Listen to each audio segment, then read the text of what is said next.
Good morning. So I'm presenting today the introduction to 2 new drugs for resistant tuberculosis. Multi-drug resistant tuberculosis remains a serious public health problem with more than 600,000 new cases per year and more than 200,000 deaths. The management of MDR-TB is very complex. It requires the use of at least 5 second-line drugs, many of which are expensive and toxic. It requires long treatments, up to 2 years of treatment, and this leads to only 50% of treatment success, so very low. One of the factors that is contributing to this situation is the scarcity of safe and effective drugs. However, for the first time in almost half a century, there are 2 new drugs that developed for TB, which are bedaquiline and delamanid, as well as the repurposing of other drugs for the use in TB, have offered some hope for patients with MDR-TB. The endTB project aims to expand access to bedaquiline and delamanid and to other repurposed drugs for MDR-TB, and also to generate evidence about the safety and effectiveness of MDR-TB regimens containing these drugs. endTB treats patients who are eligible for an MDR-TB regimen with these drugs for medical reasons, such as TB-resistant pattern, intolerance to other TB drugs, or the risk of poor outcome. And this project is implemented by 3 NGOs, Partners in Health, Médecins Sans Frontières, and Interactive Research and Development, and is funded by UNITAID. The project sites are located in 17 countries, 6 of them are supported by MSF. So the objective of the observational study is to assess the safety and effectiveness of MDR-TB regimens containing bedaquiline and or delamanid.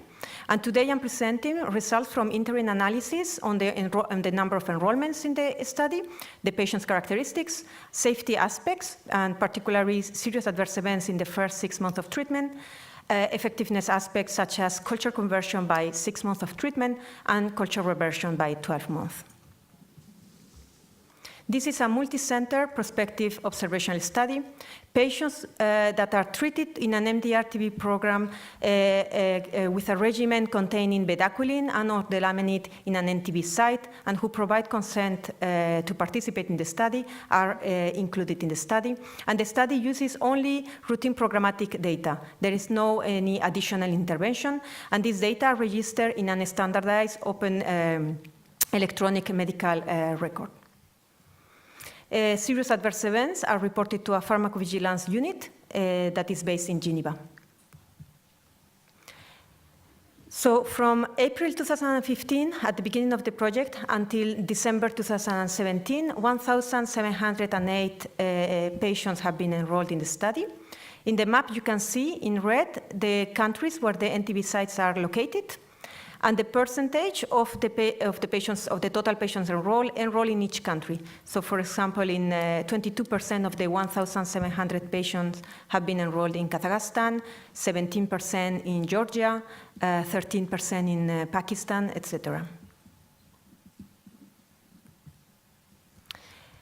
So in the table, we can see now the patient's characteristics. You can see that these patients important proportions have a low body mass index. 40% had a BMI below 18.5. They have extended disease. You can see that 70% have bilateral disease and highly resistant patterns for the TB disease. So all the patients are MDR-TB, meaning that they are resistant to rifampicin and isoniazid, which are the 2 drugs that are more effective for the treatment of TB. And in addition, 12 and 25% of the patients are resistant also to injectables or fluoroquinolones, 2 other main drugs for treatment of MDR-TB. And 1/3 of the patients are XDR-TB, so mainly they are resistant to rifampicin, isoniazid, injectables, and fluoroquinolones. And also, a number of patients have other comorbidities, such as HIV, hepatitis C, or diabetes. Most of the patients have been previously treated with second-line drugs. Why the patients receive these drugs? So, as I said, they receive these for medical reasons. 3/4 receive the drugs because of their highly resistant pattern of TB disease. 22% receive it because they were unable to tolerate other MDR-TB drugs that to construct an effective regimen, And 6% of the patients, they had extensive disease or other comorbidities that was justifying the use of the drugs. Regarding safety, serious adverse events reporting was adequate in this cohort, and most of the patients had no serious adverse event. In total, from the patients starting in bedaquiline or delamanid from April 2015 up to October 2016, 136 SAEs were reported in the first 6 months of treatment, and 16% of the patients had at least one SAE, 12% one, 3% two, and less than 1% had 3 SAEs.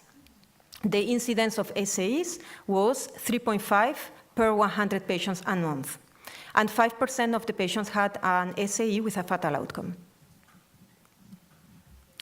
Now, effectiveness. Treatment effectiveness is monitored for endTB patients through monthly culture in sputum.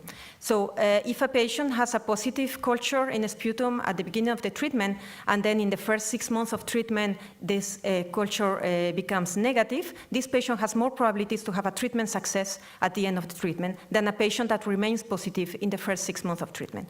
This is why we measure culture conversion to see how effective is this treatment. In this cohort, out of the 552 patients that were culture positive at the beginning of the treatment, 85% convert to negative in the first 6 months of treatment. If we look at culture conversion in subgroups, we can see that HIV positive patients had a lower conversion compared to HIV negative, 69% versus 87%. And this may be due to early death. So 10 out of the 15 patients who did not convert died, and with a short median time to death and a low CD4. And for other subgroups, there was a trend to lower conversion for those with low BMI, XDR-TB, and hepatitis C. The median time to culture conversion was 54 days. In the figure, you can see the cumulative probability of culture conversion along the treatment time. So the x-axis shows the treatment times from 0 at the beginning to 6 months of treatment, knowing that this treatment is up to 2 years. And on the y-axis, you can see proportions, so from 0 to 100. You can see that by 4 months, 80% of the patients had converted, and by 6 months, 85% of the patients had converted. Now, if we look at culture reversion, as opposed to conversion, will be a sign of lack of effectiveness of the treatment. So if a patient was culture positive at the beginning of the treatment, then convert to negative in the first 6 months, but then revert to positive again in the 12th first month of treatment, this will be a sign of lack of effectiveness. In this cohort, 7.7% of the patients who had culture converted in the first 6 months reverted subsequently to positive in the first 12 months of treatment. The median time to conversion, from conversion to reversion, was 4 months.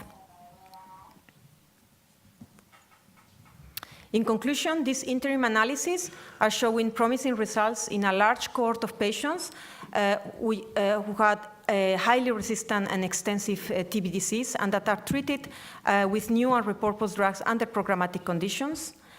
Culture conversion was high, although subsequent culture reversion in some patients requires further analysis.